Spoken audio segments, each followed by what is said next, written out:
Welcome, friends, to another edition of Economic Update. It's kind of warm here in New York City, and I commiserate with you if you have that problem where you are. This is a program that every week looks at our incomes, our debts, our jobs, what's coming down the road.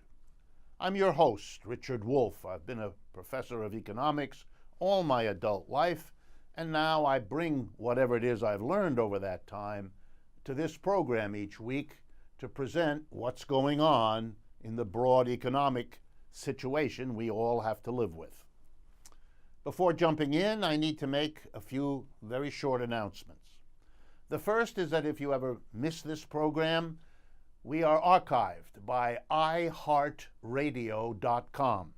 Letter I, then heart as in your chest, radio. iHeartRadio.com. Go there, look for Economic Update, and you can catch any program that you may have missed. We're very grateful to iHeartRadio for partnering with us in this way. Second, I want to remind you that if you would like to see this program as a television program in video form, please visit us at patreon.com. That's patreon.com/Economic Update. There you will be able to see this program as effectively a television program, and we would appreciate your giving that a look. And finally, as I announced last week, we are now represented in terms of my speaking around the country by a great outfit from California called speakoutnow.org. That's all one word, speakoutnow.org. You can go to their website and see me listed there. And if you're interested in pursuing a possible visit to your area, please get in touch with them via email at info@speakoutnow.org. All right, let's jump right in. The big item these last few days has been the health care struggles. The whole Senate had to postpone dealing with it because there's such tension, such disagreement, not only between Republicans and Democrats, but among both of them about what ought to be done. It is, after all, shameful that the United States, one of the richest countries in the world, is unable to provide decent medical insurance to its people the way literally all of the other advanced industrial countries have been doing for decades. It's also doubly shameful that we have the most expensive health care in the world, partly because of that first thing I said, because we don't have comprehensive government-managed or indeed government-run health care the way they do in so many other countries. So we spend almost twice what other countries do for our health care. That is, our doctors, our hospitals, our drugs, our medical devices, and the insurance to cover all of that. And that is being ripped off in our country in a way that no other country permits. Well, what's the fight about? Well, on the one hand, we have Obamacare, the health change that was passed during the Obama administration. The good news about that was it extended health insurance to millions of people who had been without it. And that's certainly a step in the right direction. It even went further by paying for a good part of that by taxing wealthy people and a few of the healthcare corporations raking in the big bucks. Well, that was more than enough to get the Republicans to turn against it. But the Obamacare also had flaws, failures, which the Republicans could and did take advantage of. And the biggest one goes right back to the monopoly arrangement of our medical industrial industries. The problem was Obamacare did nothing to prevent or stop private medical care companies, the doctors and the hospitals and the drug and medical device makers and the insurers, from either opting out of markets when they didn't make enough profit or jacking up their prices. There were some notorious examples that we all read about in the newspaper, so that many Americans were angry about the Obamacare, not because it extended coverage to poor people, which for sure there is mass support for, I'm happy to say, but rather because their premiums were going up faster than even before, and they felt correctly that they were being ripped off. Great, the GOP and Trump could use that, could say over and over again, it's a disaster, it's failing. That wasn't true, but it captured the anger of people facing ever higher prices to produce ever higher profits. So in come the Trump GOP folks. The first thing they do is propose to get rid of the taxes on rich people and even on the corporations, because of course that's always their first priority. And second, to reduce the coverage for poor people, since there wouldn't be the money coming in from the tax on the rich and the corporations, modest though that was. But that proved to be too much for the GOP moderates, they're called. They were getting screaming calls from their constituents who were telling them, if you cut out Obamacare, it's going to be even worse for us in these following ways. And then they explained what it means if you cut health insurance for all kinds of poor people, for all kinds of people who aren't normally poor but suffer a particular disease or suffer a cutback in employment. You see the picture. So here they are, the Democrats and Republicans, those who are in both parties worried about what will happen if you get rid of Obamacare and substitute the lame Republican alternative. But here's what upsets me, and I hope upsets you. Throughout all these debates, nobody questions the status quo of the medical industrial monopoly. That's right. The doctors and hospitals, the drug companies, the insurers, they struggle amongst themselves, but they present a common face to the rest of us. Pay up. Pay more than anywhere else in the world to give us higher profits than anywhere else in the world for people doing the work we do. As long as we don't question that, we will be struggling and choosing between one inadequate plan and another. The bottom line is the two political parties protect the medical industrial monopoly because they're afraid to confront them. Next update. The United States has one of the lowest minimum wages in the advanced industrial world. Another shameful reality. The World Economic Forum did a recent table that I find useful. They took the minimum wage, the cash money a worker gets at the bottom, minimum, and they subtracted from it the amount of taxes that worker has to pay on that minimum he or she earns. And then they ranked the countries. Where do workers get more and where do they get less in their minimum wage after taxes? The United States didn't show well, as you might imagine. So I'm going to give you a list now of the countries that pay more of a minimum wage after taxes than the United States. Just you can see that way where we rank in the world economic picture when it comes to how we treat those at the minimum wage. Here are the countries who pay more: Australia, Luxembourg, Belgium, Ireland, France, Netherlands, New Zealand, Germany, Canada, and the United Kingdom. That we fall below all of those, well, there's nothing I can say that would be adequate to what that's about. The next update has to do with a kind of straw in the wind. Two unions at opposite ends of the United States, one in one in California and the other one in Mississippi, are doing something that unions haven't done enough of, and I'm wondering whether these are straws in the wind.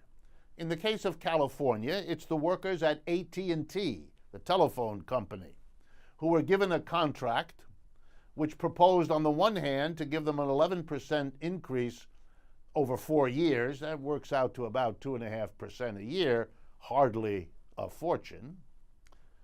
And remember, if you get 2.5% a year and prices go up 2.5% a year, which many people think they will over the next 4 years, you've got nothing in the way of an advance.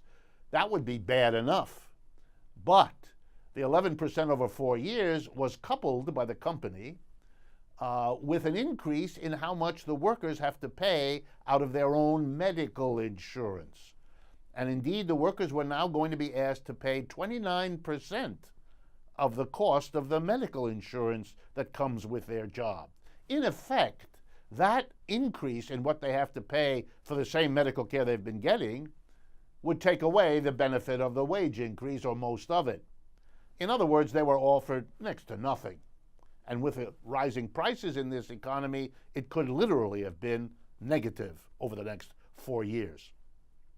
The union and the company agreed to this contract, presented it to, I believe it's 17,000 workers at AT&T in California and I think also Nevada.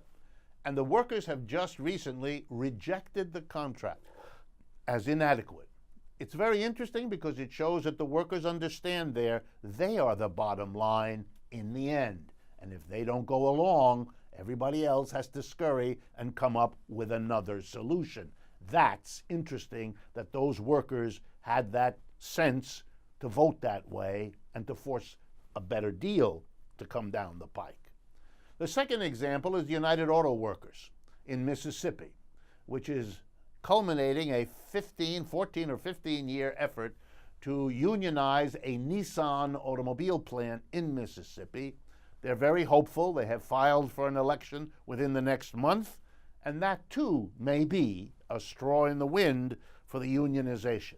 Remember, in the Great Depression, the American working class decided to join unions as a way to defend against the falling incomes and falling wages that a depression always means. In this catastrophe since 2008, the second worst collapse of capitalism in its history, workers have not yet made that decision. So it's an interesting question whether it's a straw in the wind that the auto workers in Mississippi may in fact lead the way to a resumption of that kind of response. My next short update, I wish it could be longer, takes me back to something I have done over the last year more than once, and that's to talk about the behavior, because it's important for economics, of the new Pope. He's not so new now, Pope Francis, but he continues to do remarkable things. And I want to talk about two of them that have economic impacts. The first has to do with a conference held in Rome from the 28th of June to the 1st of July, just passed, by the Confederation of Trade Unions in Italy. That's roughly the equivalent of the AFL-CIO here in the United States. It is the major trade union organization. It's already interesting that the Pope addresses them, as he has before. But I want to read to you a few of the sentences that come directly from that speech, which I read with enormous interest. He says, for example, we must think, I'm quoting now from Pope Francis, we must also think of a healthy culture of idleness, of knowing how to rest. This is not laziness. It is a human need. When I ask a man or woman with 2 or 3 children, tell me, do you play with your children? Do you allow yourself this quote-unquote idleness? Well, you know, when I go to work, they are still asleep, and when I return, they are already in bed. When a worker says that, according to Pope Francis, here's his response. This is inhuman. Along with work, there must also be other culture, because a person is not only formed by labor, because we do not always work, and we must not work always. A good job is one that gives you time to be a human being, says the Pope. And I'm now quoting again, and when the right to a fair pension is not always recognized, and not to all, then it is bad. A pension that is fair is neither too poor nor too rich. Golden pensions are no less an offense to labor than pensions that are too low. Wow. The Pope is against too much as well as too little. I wonder how Roman Catholics in the United States are going to digest, process, think about what their Pope is telling them. Let me go on with some of the other things he says. He talks explicitly about unions and what he thinks unions should do. We believe the unions are prophetic. That's the word he uses. And here's what he means by such language. the union risks losing its prophetic nature and becoming too similar to the institutions and powers that it should instead criticize. The words of Pope Francis. Here we go, more words. The union, with the passing of time, has ended up resembling politics, or rather political parties, their language, their style. And instead, if this typical and diverse dimension is lacking, its action within businesses will lose strength and effectiveness. The union's movement has its great seasons when it is prophecy, when it helps not only to unmask the powerful who trample the rights of the most vulnerable workers, but who also defend the foreigner, the least, the discarded.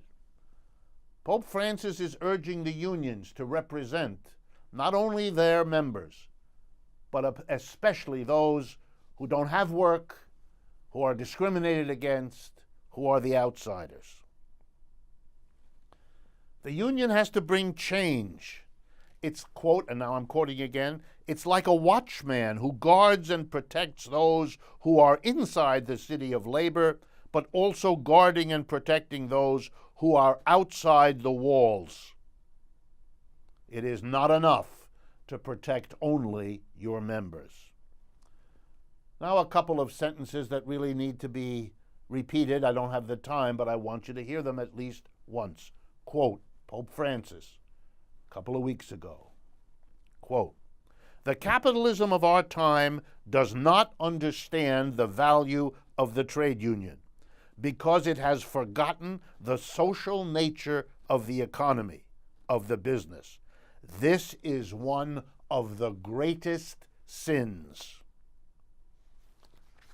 Pope Francis is really clear, and his support for the union as a central part of a good society ought to make people sit up and think about what he's saying.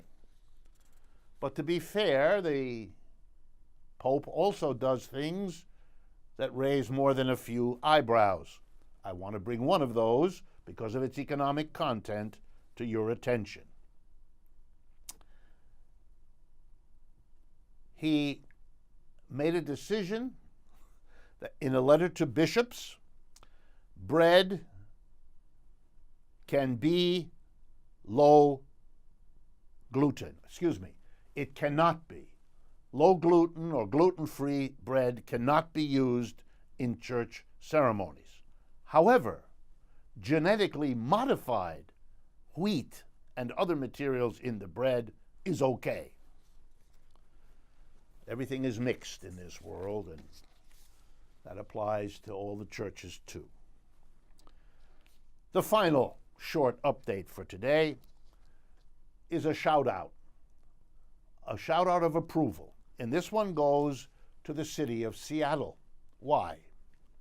Because in recent days, the city of Seattle's City Council, its legislative body, has taken a remarkable step. It has passed a bill unanimously and with the enthusiastic support of the mayor of Seattle, both the past mayor and the sitting mayor. And this bill provides for an income tax to be applied to residents of Seattle, 2.25% on all income over $250,000 for an individual, or over $500,000 per year for a married couple who file together. Let me stop and let that sink in. The city of Seattle has decided to tax its wealthiest citizens. 9-0 was the vote of the city council to do this. So it's not only happening in Seattle, it's happening unanimously and enthusiastically. What is this about? The state of Washington, where Seattle is located, is notorious across the 50 states for having one of the most regressive tax structures in the country. What does that mean? Regressive taxes, that's simply a term, means a tax that makes no effort to take account of the person's ability to pay who's required to pay the tax. In other words, think of a sales tax. If everybody who buys a shirt for $50 has to pay the same $5 tax or whatever it might be, then that's a tax that makes no effort to discriminate. Rockefeller or Bill Gates or Warren Buffett buys the shirt, pays the same tax as does a person on welfare who buys the shirt. We have in the United States many such regressive taxes. Washington relies on regressive taxes. It doesn't have an income tax. Income taxes have often, not always, but have often been progressive. That is, the rate of tax you pay goes up with the higher income you may be earning. So people who earn at the top pay a higher rate than people who earn at the bottom. That's a progressive tax. In other words, the tax you're asked to pay takes account of your ability to pay. Okay? So what the City Council of Seattle is doing is saying, we're not happy living in a state that taxes people without regard to their ability to pay. We believe that to be fundamentally unjust and unfair, which is what many members of the City Council said in their comments about this decision they've reached. We would like to correct the unfairly regressive structure of taxes in Seattle by having an income tax, a progressive income tax, because the rate below $250,000 a year is zero, and the rate above $250,000 a year is 2.25%. That's a progressive income tax. For those of you who may not know it, when the progressive income tax for the country as a whole was passed back in 1910, over 100 years ago, it too was an income tax that exempted the vast majority of Americans from any tax on their income and was only intended to be a tax on those at the top.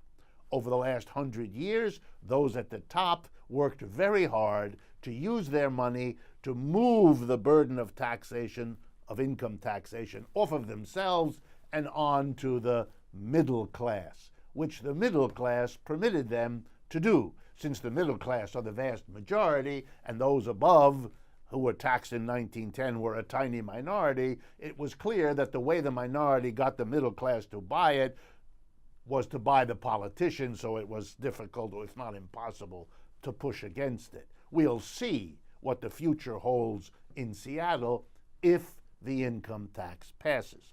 But of course, immediately a cry went up from the Republicans, from the business community, from all those who stand to lose. And they are going to fight it in court, and they're going to make propaganda against it. They've already begun to do that.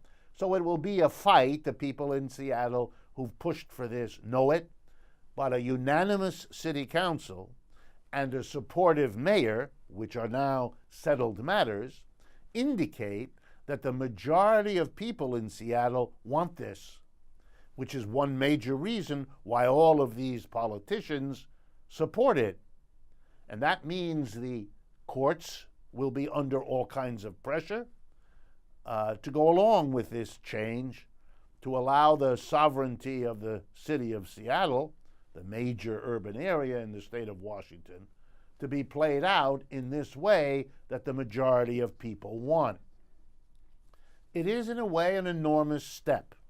One of the things it ought to do is to inspire, motivate, to create an incentive to cities and towns across the United States, many of whom are situated in states without the restrictive laws that Washington has about such things. In other words, it's easier in other states to pass such a law, to get such a law effective in the society. And think how it would change. The city of Seattle estimates that the tax would raise about $140 million a year, allowing that city to improve its schools, its parks, to relieve the burden of taxation on those least able to pay, to make the city of Seattle a much better place than it is now. And what and how? By taking 2.25% of the money over $250,000 that a person earns, or over $500,000. A minimal burden on those at the top for a maximum benefit for the vast majority of Seattle residents. In fact, including those at the top who will also get benefits from a better school system, a better park system, and a less divided by income community. The question is whether this fight will be won or lost.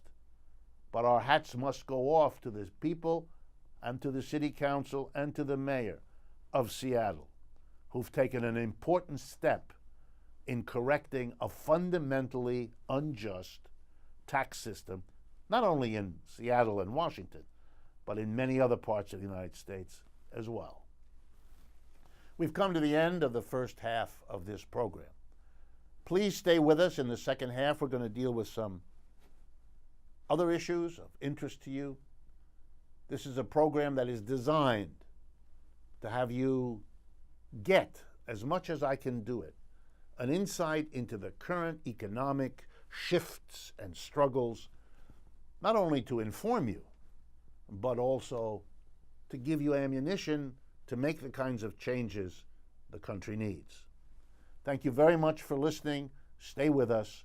We will be right back.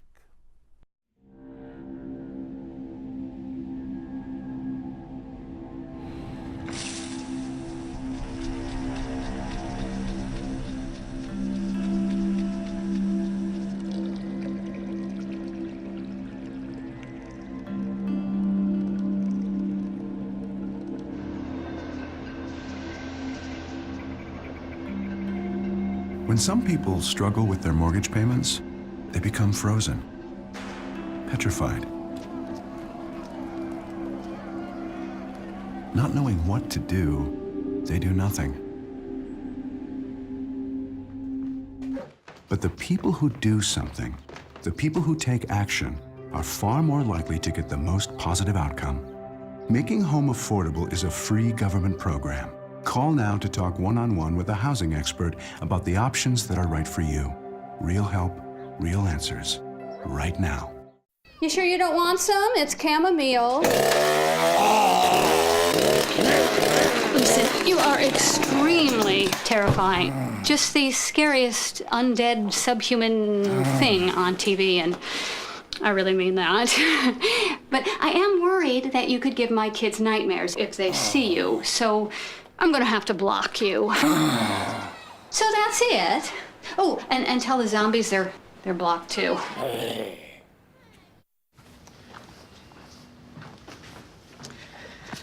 All right, I know this isn't any fun to talk about, but we should. Okay, so who's gonna do what? I'll pack the dead batteries. Great. I'll only put what I don't need into a duffel bag. Perfect. That's totally unhelpful. No problem. Meanwhile, I will try to comfort everyone by speaking in a calm voice. And I'll try to get the generator going without any gas. Oh, let's not forget the cell phones, which probably won't work. Right. And who is going to handle supplies? I can forget to do a list for us. Thanks, pal. Well, I think we couldn't be any less prepared. I'm proud of you guys. Talk to your kids about who to call, where to meet, what to pack. Visit ready.gov/kids for tips and information.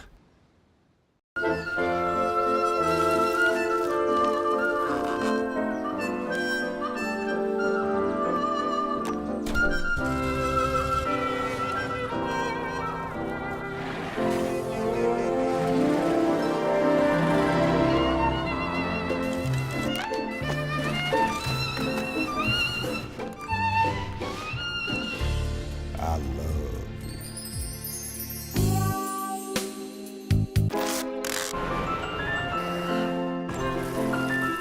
we get strawberries? Okay.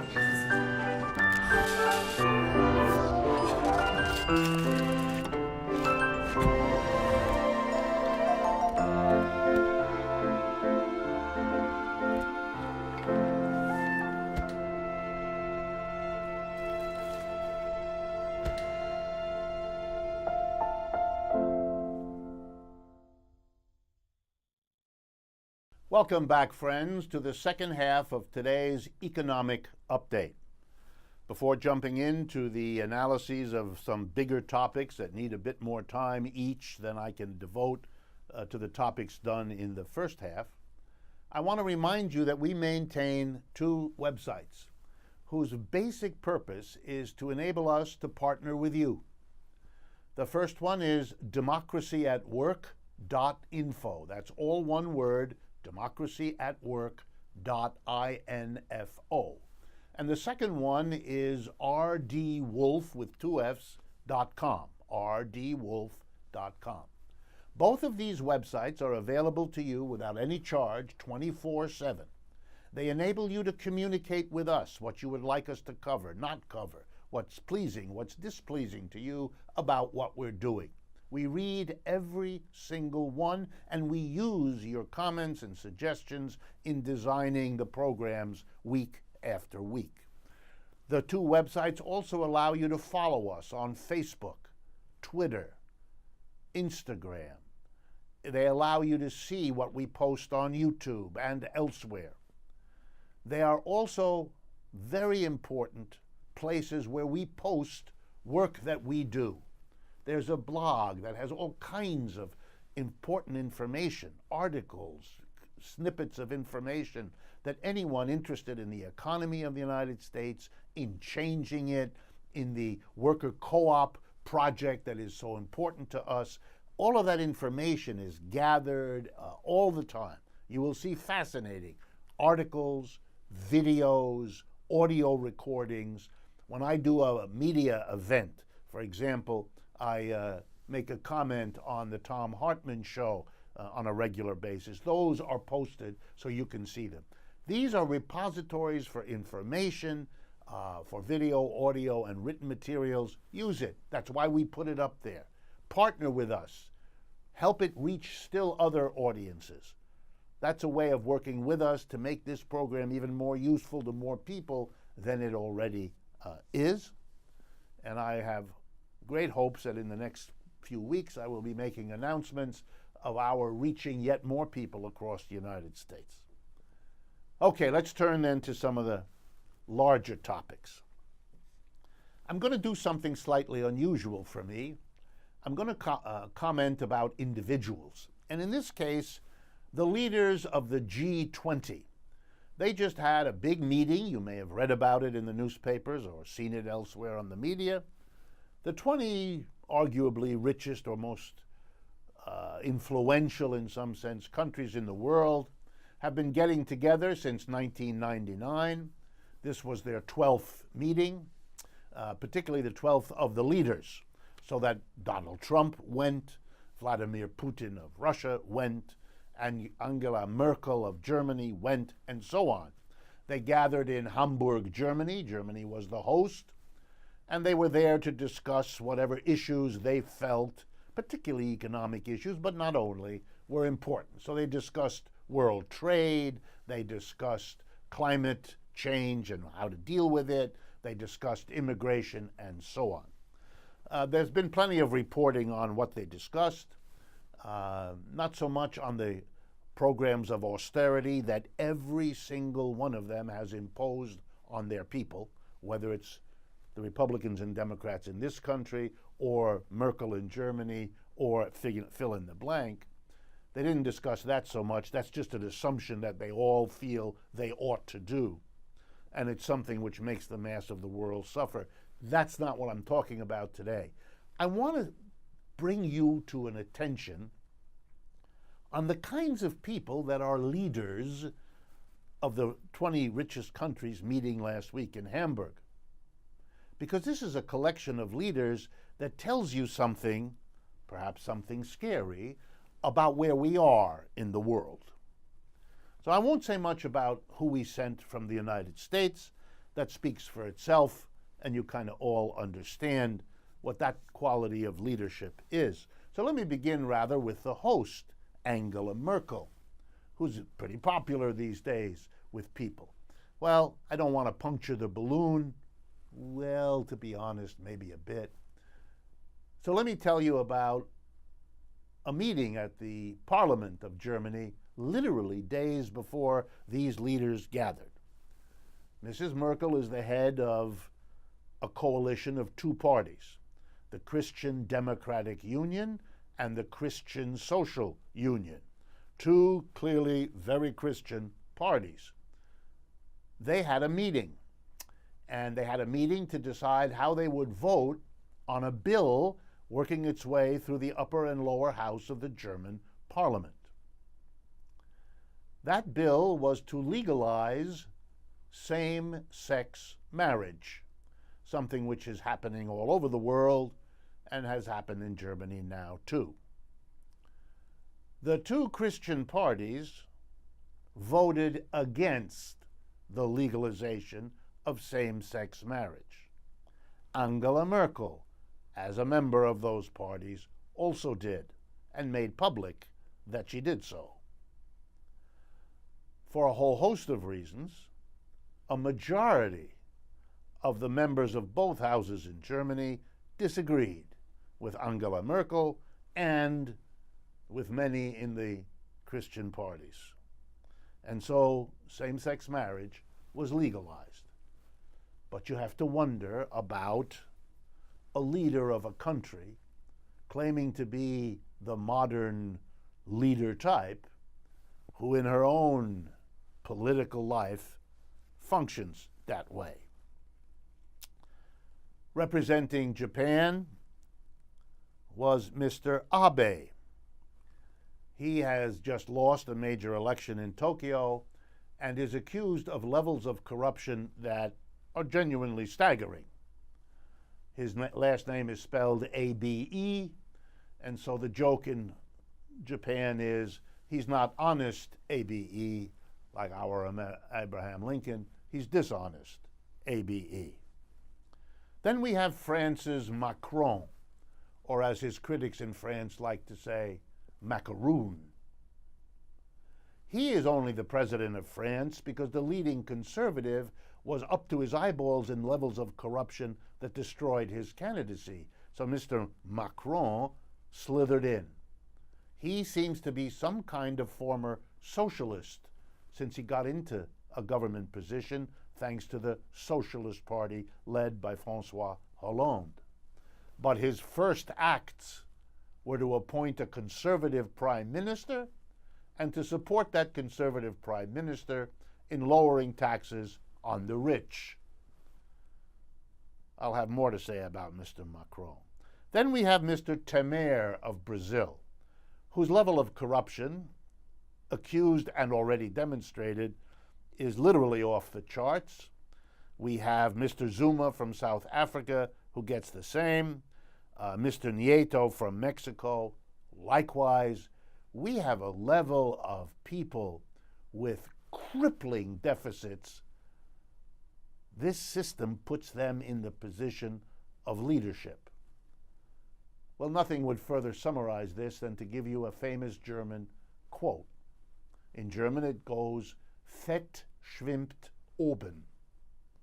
The English translation, the fat, as in a soup, or the scum, as in a pond, rises to the top. My next discussion has to do with the city of Detroit that I have discussed with you in the past.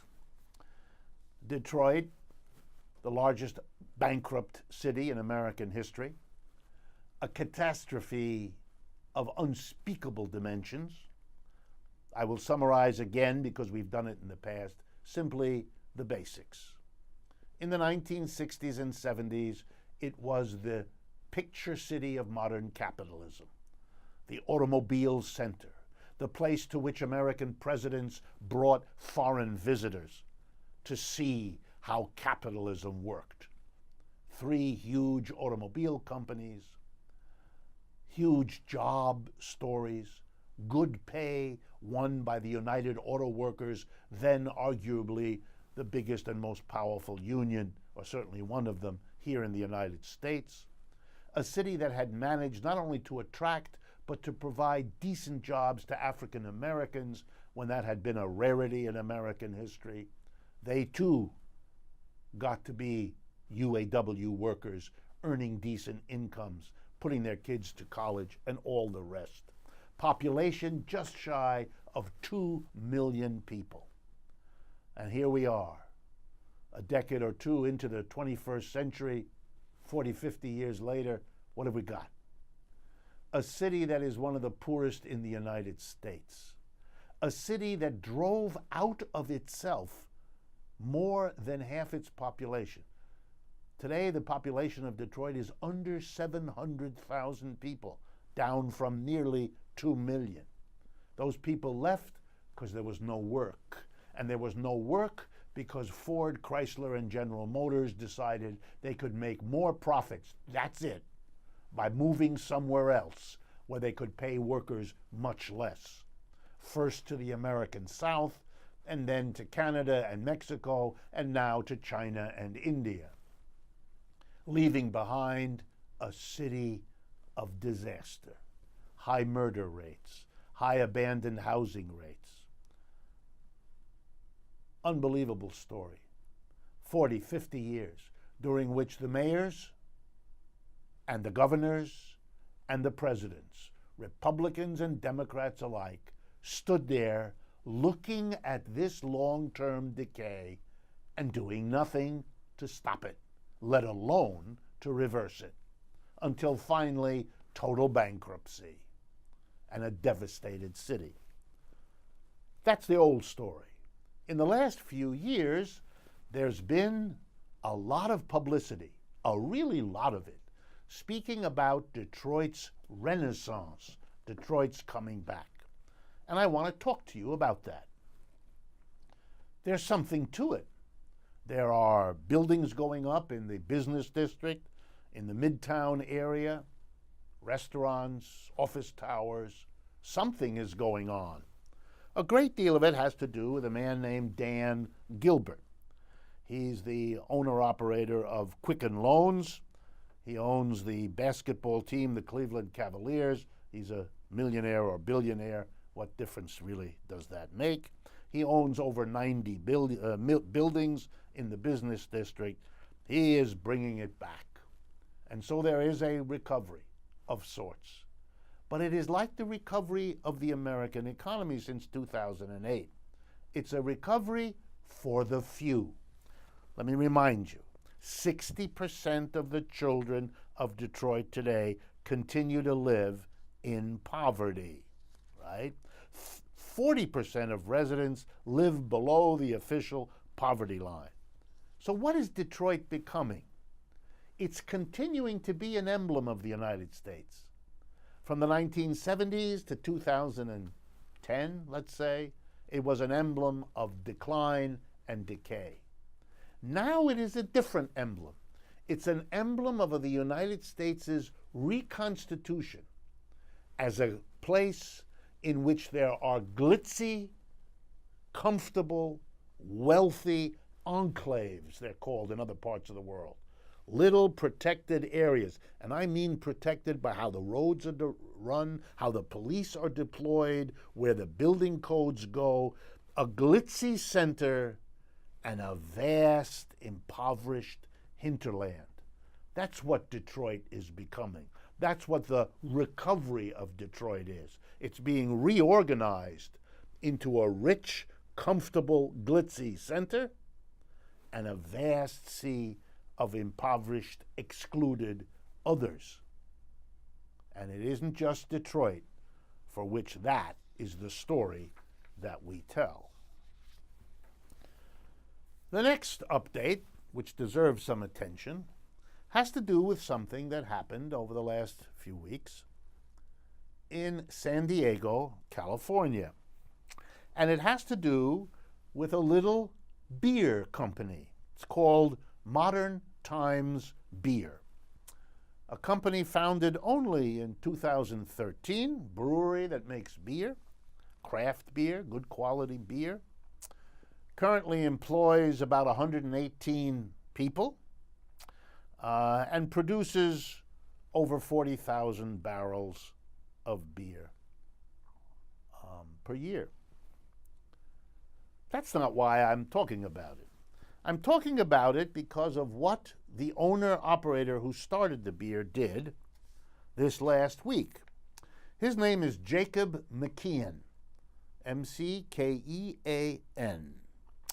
And he's a remarkable fellow for two reasons that I want to bring to your attention. I'm not so interested in the fact that he successfully built a beer business. Others have done that, but he gets some approval for that, but that's not my interest. And he isn't new in what I'm about to tell you, but he takes it further than others have, and that's what I'm after. What did he do? A couple of Fridays ago, he announced that he's converting his business into a ESOP, E-S-O-P, which stands for Employee Stock Ownership Plan. He's basically giving his workers, those 118, a 30% ownership of the company in which they work. They are going together, if you add up what each one gets, they're going to own 30% of the company. The goal is for them eventually to own 100% of the company. That's what the current owner is planning to do.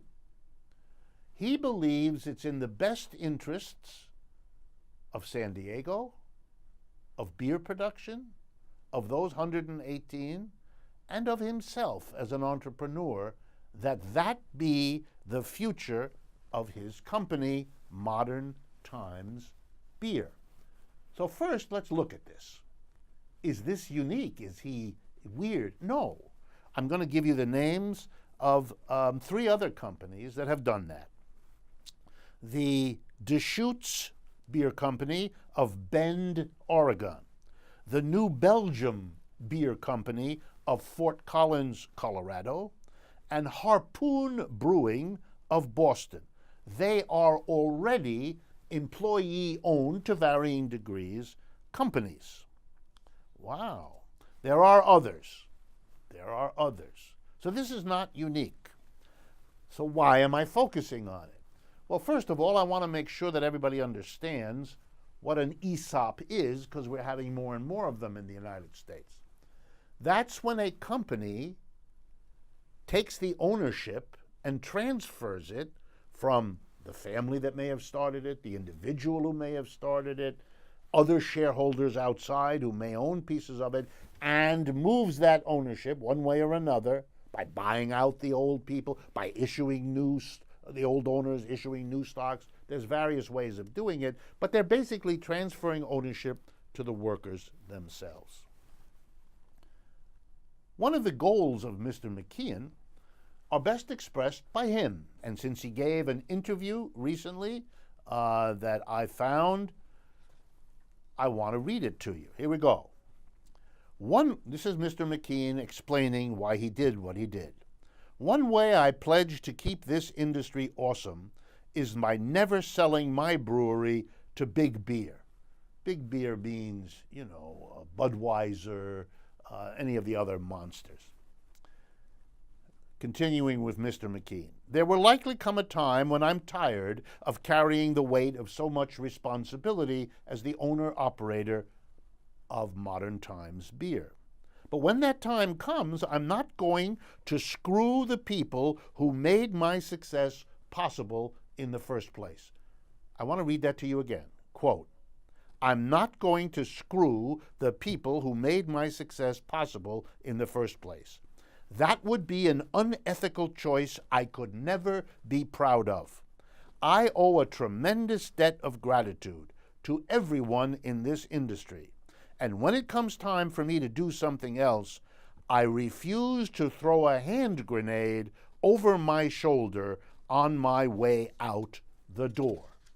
Oh goodness, an employer an entrepreneur who understands the gratitude he owes to his workers, to the community in which he developed this industry, to the countless helping hands, large and small, that all of those people, employees and citizens, gave to his company. He doesn't want to throw a hand grenade on his way out the door. Let me continue reading from Mr. McKean. I've certainly given this a great deal of thought. What I learned is that if employees are not passionate about what the company makes and how it operates, they won't see themselves as having a future in it. Even a 100% ESOP, let me interject, that's a company where 100% of the ownership is in the hands of the employees. It does not have to offer any meaningful governance or management role to employees. What is he saying? He is saying that even if the workers own 100%, they can continue to live and work as workers. In other words, they don't act on their ownership. They don't use their ownership to change how the enterprise actually works. The consequence of not giving employees governance and control, Mr. McKean goes on to say, is the following, and again I quote, "If you do that, the company's owners aren't invested in the company's direction. That's a formula for a bad culture. It can lead to selling the company to big beer. We plan to do the opposite." And by that he means they're going to take economic ownership, what ESOPs are when workers become owners, and they're going to use the ownership to do something very different, very important, and very additional. And that is to become a company that is not just owned by the workers, but is run by the workers. It's not workers who are stock owners, but give the role of running the company to a board of directors, other people, not themselves workers. No, no, no. What Mr. McKean is talking about is making the workers not only the owners, but here it comes, the operators, the directors. They won't name other people to be directors. They're going to make themselves the directors. You know why? Because, as he puts it, it's ethical. It makes the company more successful. And obviously, it increases the likelihood that the company will stay where these workers are rather than sell out to somebody else, destroying jobs, damaging the community, if and when the company you sell to decides to leave, to make more money elsewhere, sort of like the car companies in Detroit did, because they were never run by their workers. Mr. McKean is recognizing something that is fundamental to the problems of the American capitalist economy. Most industries and most enterprises don't have someone like Jacob McKean. Too bad for them. Their culture isn't good, the way he says. They do sell out quickly and often to people who will move the factory out of the country, to people who will move the office out of the state, to people who will go where the profits are higher, rather than taking account of the profits, but alongside the lives of the people, the workers and the surrounding community that are effective. The way to change that is not to pass a law that corporations will evade. It's not a regulation. It's a change of the structure of the enterprise, to make the enterprise a place where those who work in it own it and direct it, and where the decisions they make have to be made together with the decisions coming from the residential communities that are affected by the company's decisions. The community's decisions affect the company's decisions affect the residential community, so they need to be together in making decisions. Each one has to have veto power over the other one because they have to work out things that are good for the people as workers and for the people as residents in a community. If you don't do that, your democracy isn't real, And if you don't do that, you have all the bad consequences that Mr. Jacob McKean, a successful entrepreneur, figures out for himself and announces to the world. He puts his money where his mouth is. And the 118 workers in San Diego have launched themselves, with his help, on a project not just to become the owners and thereby much more secure in their jobs, but to do with that ownership the transformation of their daily lives. They will all become not just workers in a beer factory, but also the designers, the directors, the decision makers on how to build that business, how to build the relationships with the communities where they live. They're in a position to change the economic system, to go beyond capitalism in a practical way. And beyond capitalism is not an abstraction. It's a simple idea. End the arrangement where a minority of people are the employers and the majority of the people are the employees, such that the minority makes all the key decisions and the majority has to make do and live with the results of decisions from which they are excluded. That's what Mr. McKean wants to put aside. And I am proud and pleased to take my hat off and to say, wow, there goes the kind of on-the-ground, practical, moving beyond the capitalist system that is the hope of the future of an economy in this country that has shown itself to be a vehicle for those at the top, those Renaissance folks in Detroit, while it leaves the mass of the people to live with the failures, with the destruction that capitalism has wreaked in so many parts of the United States and beyond. We've come to the end of this program. I want to thank you for being with us. I want to remind you that the biggest goal of this program is to partner with you in getting this message, these ideas, these understandings out to a larger population. I want to thank truthout.org, that remarkable independent source of news and information that has partnered with us for years. I look forward to speaking with you again next week.